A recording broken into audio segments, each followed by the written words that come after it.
नमस्कार, आप देख रहे हैं देश दिन भर। मैं हूं आपके साथ ऋतु तिवारी पोखरियाल। बुलेटिन की शुरुआत करेंगे देश में बढ़ते इन्फ्लुएंजा के मामलों को लेकर। नीति आयोग ने राज्यों के स्वास्थ्य विभागों के साथ बैठक की। बैठक में बढ़ते इन्फ्लुएंजा के मामलों को लेकर राज्यों को अहम निर्देश दिए हैं। वायरस से निपटने के लिए अस्पतालों में तैयारियां, man power, medicine, medical oxygen की इक्विपमेंट की उपलब्धता सुनिश्चित करने के निर्देश दिए गए हैं। तो बड़ी खबर इस वक्त आपको दे रहे हैं। लगातार जिस तरह से इन्फ्लुएंजा से ग्रसित कई मामले सामने आ रहे हैं और देखिए इसी को लेकर कहीं ना कहीं अब चिंताजनक स्थिति बनती हुई नजर आ रही है। ये एक ऐसा वायरस है जो लगातार आपको जिस तरह से सर्दी, जुकाम और तमाम कोरोना जैसे ही सिम्टम सामने आ रहे हैं और इससे अब तक 2 मौतें भी सामने आ चुकी हैं। और अधिक जानकारी के साथ पीयूष तिवारी संवाददाता दिल्ली से हमारे साथ जुड़ चुके हैं। पीयूष, इन्फ्लुएंजा के जिस तरह से मामले सामने आ रहे हैं, कहीं ना कहीं भारत में इसकी स्थिति चिंताजनक होती जा रही है। अब इसी को लेकर जो तैयारियां हैं वो मुस्तैदी से की जा रही है। नीति आयोग ने राज्यों को अहम दिशा निर्देश दिए हैं।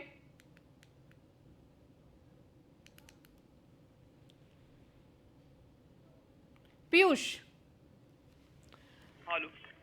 जी, पीयूष, जिस तरह से इन्फ्लुएंजा के लगातार मामले सामने आ रहे हैं, कहीं ना कहीं देखिए स्थिति जो है वो चिंताजनक हो रही है। अब इसी को लेकर नीति आयोग ने भी प्रदेश भर में तमाम निर्देश जारी किए हैं। अगर हम बात करें तो H3N2 इन्फ्लुएंजा मामले पर सरकार की नजर बनी हुई है, चूंकि कल ही जो अंतर मंत्रालय बैठक है वो बुलाई गई थी और केंद्रीय स्वास्थ्य मंत्री मनसुख मांडविया ने कल एक बैठक की थी। ऐसे में आज एक नीति आयोग ने बैठक की है और H3N2 इन्फ्लुएंजा मामले में मार्च तक कमी आने की उम्मीद है। ऐसे में इस पूरे मामले में स्वास्थ्य मंत्रालय लगातार नजर बनाए हुए हैं, लगातार समीक्षाएं की जा रही है। हालांकि स्वास्थ्य मंत्रालय ने राज्यों को अलर्ट पर रहने का निर्देश दिया है और एक एडवाइजरी भी जारी की है कि इससे निपटने के लिए जितने भी उपकरण है उसकी जो उपलब्धता है उस पर ध्यान दिया जाए। खासतौर पे अगर हम बात करें तो जो भी दवाइयां हैं या जो भी उपकरण है उसको पर्याप्त मात्रा में सरकारों को रखना होगा, खासतौर पर राज्य सरकारों को। और इससे लड़ने के लिए जो भी प्रभावी कदम है उसको किस तरीके से सरकार तैयारी कर रही है, इसके लिए कहीं ना कहीं नीति आयोग ने राज्यों को अहम निर्देश दिए हैं। क्योंकि इस वायरस से निपटने के लिए manpower, medicine, medical oxygen, इन सब तमाम जो उपकरण है ऐसे इसकी उपलब्धता सुनिश्चित कराना ही होगा। अगर किसी राज्य में ऐसी उपलब्धता नहीं है तो निश्चित रूप से स्वास्थ्य मंत्रालय के साथ समन्वय बनाकर काम करना होगा, क्योंकि अगर ये वायरस धीरे धीरे फैल जाता है तो निश्चित रूप से एक बड़ी मुसीबत हो सकती है। लेकिन जो विशेषज्ञ हैं, जो डॉक्टर्स हैं, उनकी जो टीम है लगातार इस पूरे वायरस पर नजर बनाए हुई है कि किस तरीके से इससे निपटना है। खासतौर पे ऐसे जो भीड़ भाड़ वाले इलाके हैं वहां पे, क्योंकि बताया जा रहा है कि ये भी वायरस कहीं ना कहीं उसी तरीके से सिम्टम्स है जिस तरीके से कोरोना वायरस के है, लेकिन थोड़ा सा अलग इससे जरूर बताया जा रहा है। लेकिन एक बात स्पष्ट है कि भारत सरकार और ठीक है पीयूष, आप लगातार जुड़े रहिए और भी खबरों पर आपसे अपडेट लेंगे। खबरों में आगे बढ़ेंगे, जहां दिल्ली महिला आयोग की अध्यक्ष स्वाति मालीवाल का अपने पिता को लेकर बड़ा आरोप सामने आया है। पापा मेरा यौन शोषण किया, डर कर बेड के नीचे छिप जाती थी, ये आरोप स्वाति मालीवाल ने लगाया। स्वाति मालीवाल ने सुनाई अपनी आप बीती, बचपन डर के साए में बीता है। दिल्ली महिला आयोग की अध्यक्ष स्वाति मालीवाल ने शनिवार को सनसनीखेज दावा किया। उन्होंने अपने पिता पर यौन शोषण का आरोप लगाया है। स्वाति ने कहा कि मैं जब बच्ची थी तब पिता मेरा यौन शोषण करते थे, वह मुझे पीटते थे जिससे मैं बिस्तर के नीचे छिप जाती थी। वो घर आते थे तो बहुत डर लगता था। मैं बहुत छोटी थी, मैं कई बार बिस्तर के नीचे छिप जाती थी और सारी रात प्लानिंग करती थी कि महिलाओं को किस तरीके से हक दिलाना है। बच्चियों को और यौन महिलाओं को शोषण करने वालों को सबक सिखाऊंगी। स्वाति ने आगे कहा कि मुझे अभी तक याद है जब वो मुझे मारने पर आते थे तो वो मेरी चोटी पकड़ते थे और दीवार पर जोर से सिर मार देते थे, जिससे चोट लगती थी और खून बहता रहता था। बहुत तड़प होती थी, लेकिन मेरा ये मानना है कि जब एक इंसान बहुत अत्याचार सहता है तभी वो दूसरों का दर्द समझ पाता है, तभी उसके अंदर एक ऐसी आग जागृत होती है जिसकी वजह से वो पूरा सिस्टम हिला पाता है। शायद मेरे साथ भी यही हुआ और हमारे जितने भी अवार्डी हैं उनके भी यही कहानी है।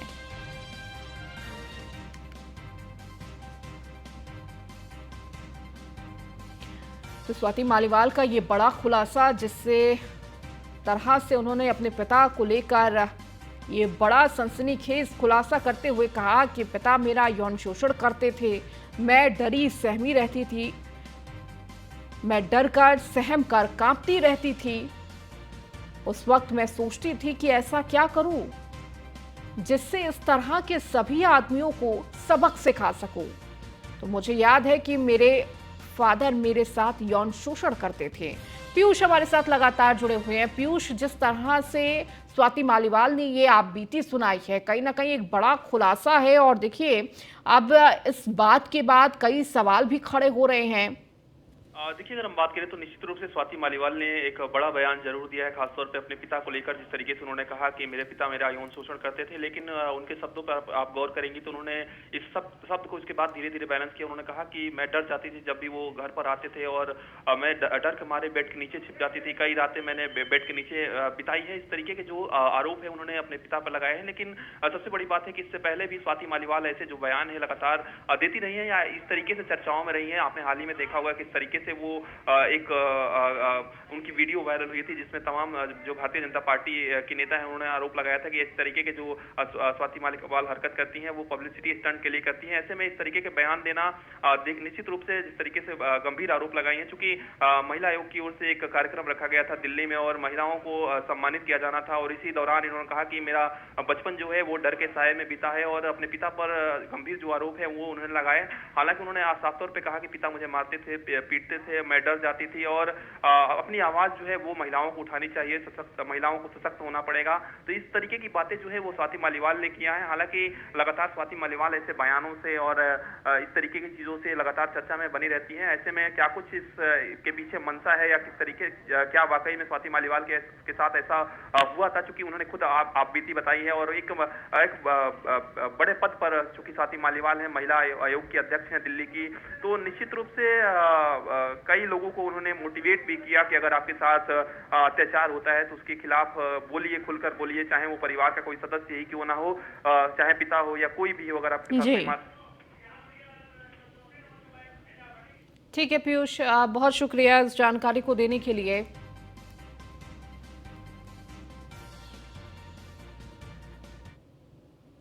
महाराष्ट्र के उद्धव गुट के सदानंद कदम के नेता को प्रवर्तन निदेशालय यानी कि ईडी के गिरफ्तार करने पर उद्धव गुट के सांसद संजय राउत ने सरकार पर निशाना साधा है और सवाल किया कि किरीट सौम्या के खिलाफ कोई कार्रवाई क्यों नहीं की गई है। संजय राउत ने कहा कि जिन लोगों ने चिट्ठी लिखी उन्हीं के खिलाफ कार्रवाई हुई है। सरकार तानाशाही को भी पार कर रही है। उन्होंने तंज कसते हुए कहा कि सत्ता आती है और जाती है, लेकिन सबका हिसाब होगा।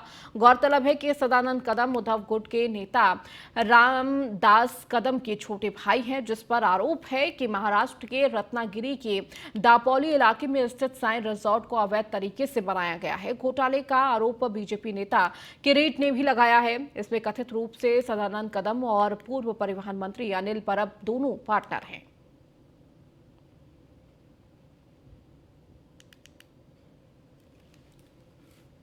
हुआ है, फिर भी उनको अरेस्ट कर लेके गई।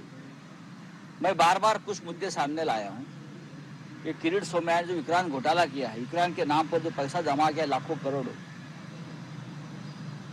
उस बारे में तो उनको क्लीन चिट देती है यहाँ की पुलिस। उनकी जांच भी बंद कर दी। ईडी के लिए फिट केस है विक्रांत घोटाला, लेकिन वहां ईडी नहीं जा रही। ईडी कहाँ जा रहे हैं? जो अपने विरोधी है भारतीय जनता पार्टी के, बस उनके ऊपर कार्रवाई करने के लिए ईडी तुरंत उसको छोड़ा जाता है। ऑपरेशन हुआ है। तो सदानंद कदम की गिरफ्तारी पर बोले संजय राउत और उन्होंने तमाम सवाल भी खड़े किए। उन्होंने कहा कि तानाशाही को भी पार कर रही है सरकार।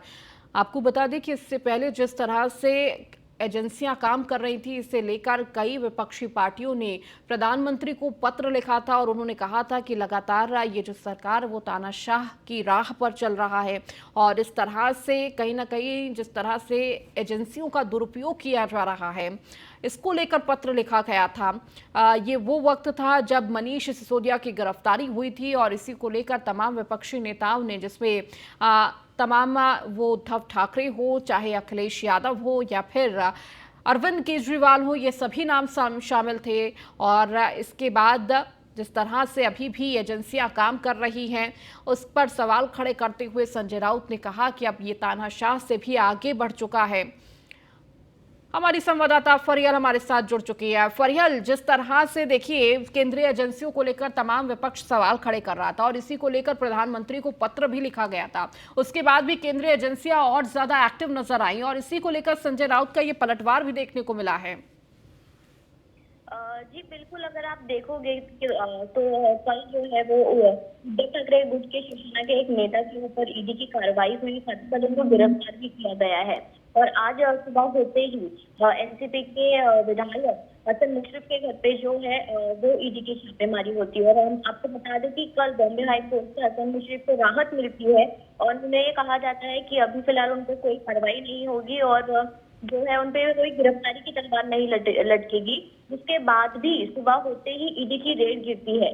तो इसी को लेकर जो है संजय राउत ने आज मीडिया के सामने जो है अपने विचार जो है वो स्पष्ट किए और ये बताया है कि ये जो भी जितना भी कुछ केंद्रीय एजेंसी की ओर से जो भी जांच पड़ताल हो रही है, ये सब बदले की भावना से की जा रही है। उन्होंने ये भी हाईलाइट करते हुए कहा है कि शरद पवार, उद्धव ठाकरे जैसे और जितने भी विपक्षी पार्टी के आला नेता हैं, उन लोगों ने मिलकर एक पत्र जो है वो प्रधानमंत्री नरेंद्र मोदी जी को लिखा है इस बारे में कि किस तरीके से ईडी का गलत उपयोग किया जा रहा है।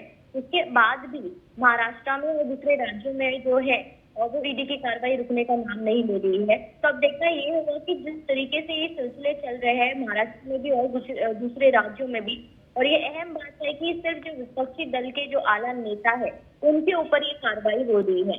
तो इसी को लेकर संजय राउत ने आज मीडिया के सामने बात की और उन्होंने बताया है कि जो कुछ भी हो रहा है वो विपक्षी पार्टियों को खत्म करने के लिए किया जा रहा है।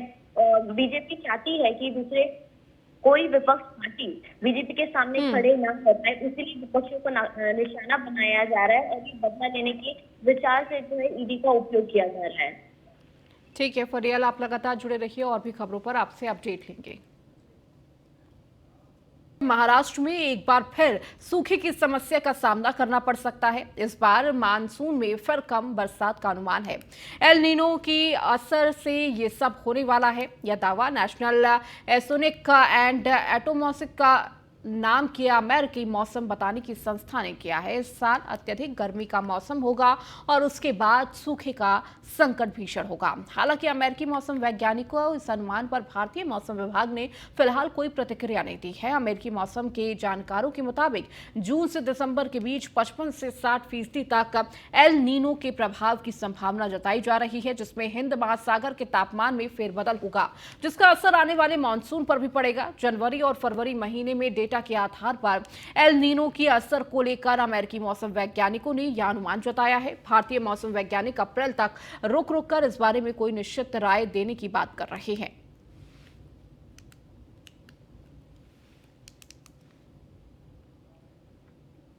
अब बात हरियाणा की करेंगे। हरियाणा के सीएम मनोहर लाल खट्टर ने पानीपत का दौरा किया और वहां पर आयोजित कई कार्यक्रमों में शिरकत भी की। समालखा के पीआईईटी कॉलेज में उद्योगपतियों के साथ बैठक की है। उसके बाद सीएम पट्टी कल्याण गांव स्थित सेवा समाधान और ग्राम विकास केंद्र में अखिल भारतीय प्रतिनिधि सभा की बैठक में शिरकत की और सभा को संबोधित किया।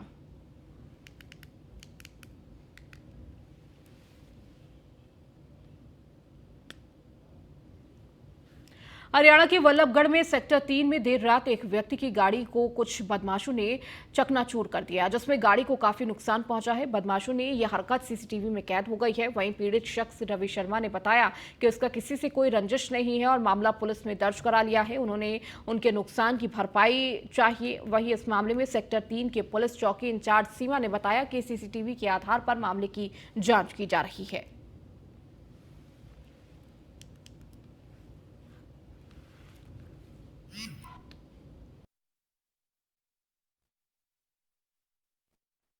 शिकायतकर्ता हमारे पास आए हैं। उन्होंने जिसके प्रति अपना शक जाहिर किया उसको भी बुला के यहाँ पूछताछ की गई है।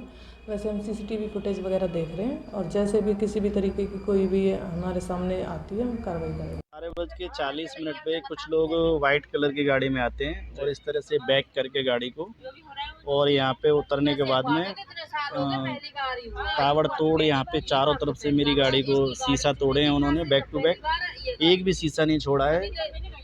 और लेफ्ट साइड से, राइट साइड से, फ्रंट साइड से, हेडलाइट भी सारे उन्होंने मतलब प्री प्लानिंग के साथ में यहाँ पे मेरी गाड़ी को पूरा तोड़ा गया है। 12:40 वहीं हरियाणा के फरीदाबाद की सेक्टर 10-11 डिवाइडिंग रोड पर समर ग्रैंड मैरिज हॉल में अचानक आग लग गई। आग लगने से चारों ओर अफरा तफरी मच गई। आग के कारण करोड़ों के नुकसान होने का अनुमान जताया जा रहा है। गनीमत ये रही कि यहां किसी के जान का नुकसान नहीं हुआ। पुलिस विभाग और अग्निशमन विभाग ने अपनी मुस्तैदी दिखाते हुए कड़ी मशक्कत कर आग पर काबू पाया है। पुलिस ने जानकारी देते हुए बताया कि डायल 112 और सेक्टर 11 पुलिस चौकी में आग लगने की सूचना मिली है, जिसके बाद तुरंत फायर ब्रिगेड को फोन कर उनकी जानकारी दी गई। फायर ब्रिगेड की 13 गाड़ियां मौके पर पहुंची।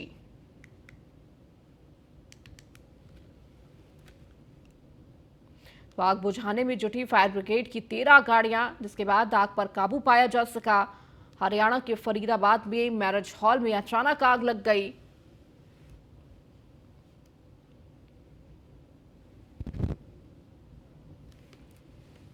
भी सूचना मिली, हम यहाँ पे आए हैं, देखा है, हमने आसपास जितनी भी फायर ब्रिगेड की गाड़ियाँ थी वो बुलवा ली हैं और अभी लगभग 80% हमने कंट्रोल करवा दिया है इनके ज़रिए।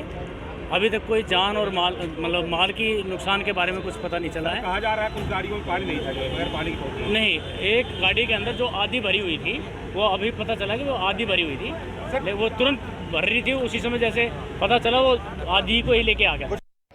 यहाँ से निकल के जा रहे थे, देखा यहाँ बिल्कुल कॉर्नर, जो समर ग्रैंड का बिल्कुल कॉर्नर है, जो किचन है, किचन की तरफ एकदम आग लगी। हमने फटाफट इमीडिएटली पुलिस को और फायर ब्रिगेड को कॉल करा। जैसे ही जब तक वो आए तब तक ही आग इतनी ज़्यादा फैल चुकी थी, चारों तरफ आग लग गई एकदम ही। और 7 से 8 गाड़ियाँ यहाँ पे आ चुकी हैं अब तक तो फायर ब्रिगेड की, और आग पे काफ़ी हद तक काबू पा लिया गया है। लेकिन पीछे भी कह रहे हैं कि कंपनी में पीछे की तरफ भी आग की लपटें अभी हैं और अंदर अभी भी आग का जो सिलसिला है वो जारी है। यहाँ हमने G20 देशों के सरकारों और उनके स्थानीय युवाओं के बीच संपर्क बनाने के लिए भारत की G20 अध्यक्षता के तहत चौथी Y20 परामर्श बैठक का पुणे के सिम्बोसिस यूनिवर्सिटी में हुआ। आपको बता दें, पुणे में आयोजित चौथे Y20 परामर्श बैठक में शांति निर्माण और सुलह युद्ध सहित युद्ध की शुरुआत वासुदेव कुटुंबकम का दर्शन पर फोकस किया जा रहा है। इस बैठक की मेजबानी केंद्रीय युवा कार्यक्रम एवं खेल मंत्रालय के मंत्री अनुराग ठाकुर कर रहे हैं। हालांकि भारत की अध्यक्षता के तहत इसे बैठक का उद्देश्य यह जानकारी प्राप्त करना है कि युवा क्या सोच रहे हैं और अपनी स्वयं की नीति प्रस्तावों में अपने सुझावों को शामिल करते हैं। भारत की अध्यक्षता के दौरान G20 के तहत पुणे के सिम्बोसिस यूनिवर्सिटी के आयोजित चौथी Y20 परामर्श बैठक के उद्घाटन सत्र को केंद्रीय युवा मामले और खेल मंत्री अनुराग ठाकुर ने संबोधित किया।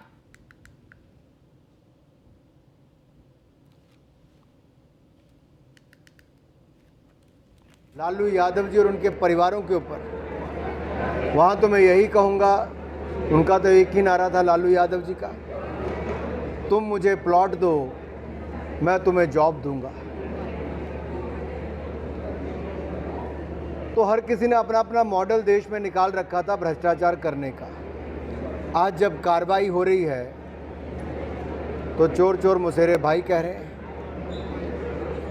भ्रष्टाचारी एक साथ होने की बात कर रहे हैं। ये महागठबंधन नहीं, महाठगबंधन की ओर जाने की बात कर रहे हैं।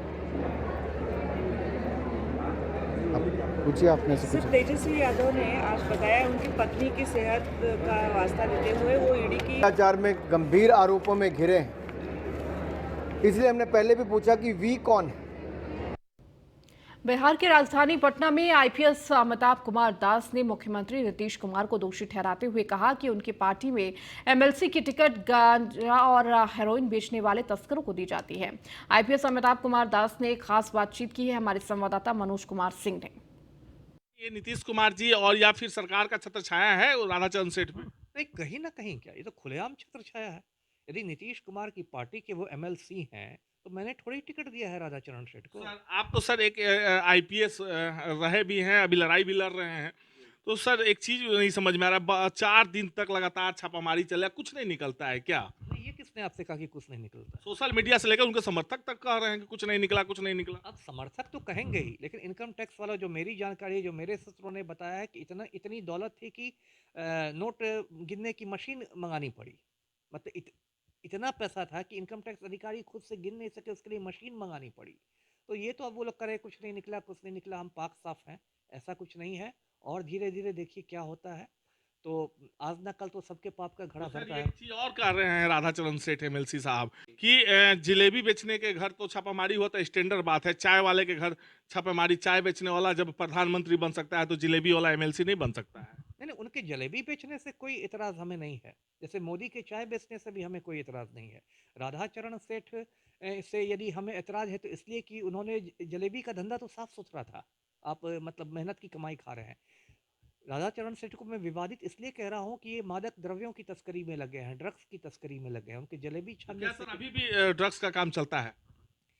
अब ये मैं आपको कैसे बताऊं, लेकिन इतना जो पैसा मिला है तो, और इतना जो उनकी मतलब दिन दूनी रात चौगुनी जो तरक्की देख रहे हैं, उसमें तो लगता है कि दाल में कुछ काला है जी।